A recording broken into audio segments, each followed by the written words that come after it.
ويوم يحشر أعداء الله إلى النار فهم يوزعون حتى إذا ما جاءوها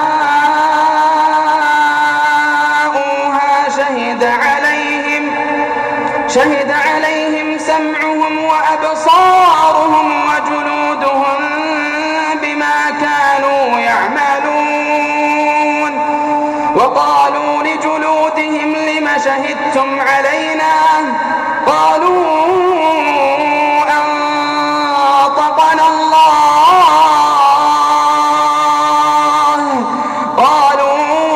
أنطقنا الله الذي أنطق كل شيء وهو خلقكم أول مرة وإليه ترجعون وما كنتم تستترون أن يشهد عليكم سمعكم ولا أبصاركم ولا جلودكم ولكن ظننتم أن الله لا يعلم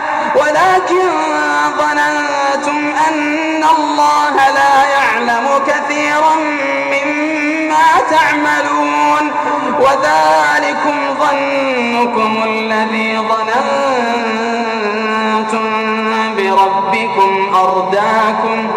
وذلكم ظنكم الذي ظننتم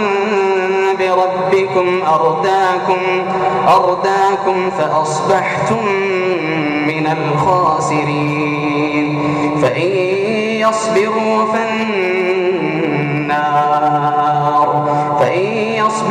فالنار مثوى لهم وإن يستعتبوا فما هم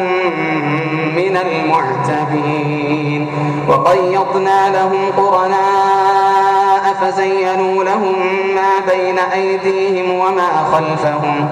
وحق عليهم القول في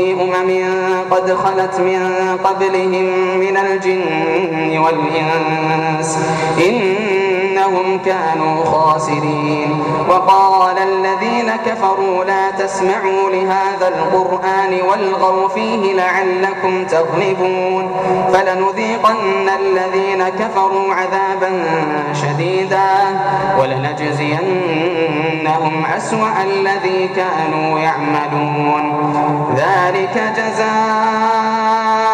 أعداء الله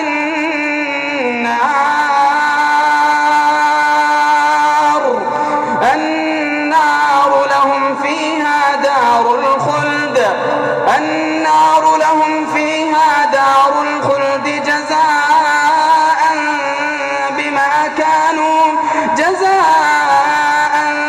بما كانوا بآياتنا يجحدون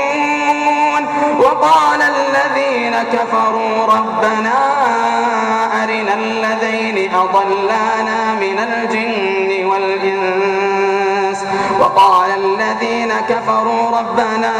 أرنا الذين أضلانا من الجن والإنس نجعلهما تحت أقدامنا ليكونا من الأسفلين إن الذين قالوا ربنا الله ثم استقاموا تتنزل عليهم الملائكة ألا تخافوا ولا تحزنوا وأبشروا بالجنة التي كنتم توعدون نحن أولياؤكم في الحياة الدنيا وفي الآخرة ولكم فيها ما تشتهي أنفسكم ولكم فيها ما تدعون نزلا من غفور رحيم ومن أحسن قولا ممن دعا إلى الله وعمل صالحا وقال إنني من المسلمين ولا تستوي الحسنة ولا السيئة ادفع بالتي هي أحسن فإذا الذي بينك وبينه عداوة كأنه ولي حميم وما يلقاها إلا الذين صبروا وما يلقاها إلا الذين صبروا وما يلقاها إلا ذو حظ عظيم.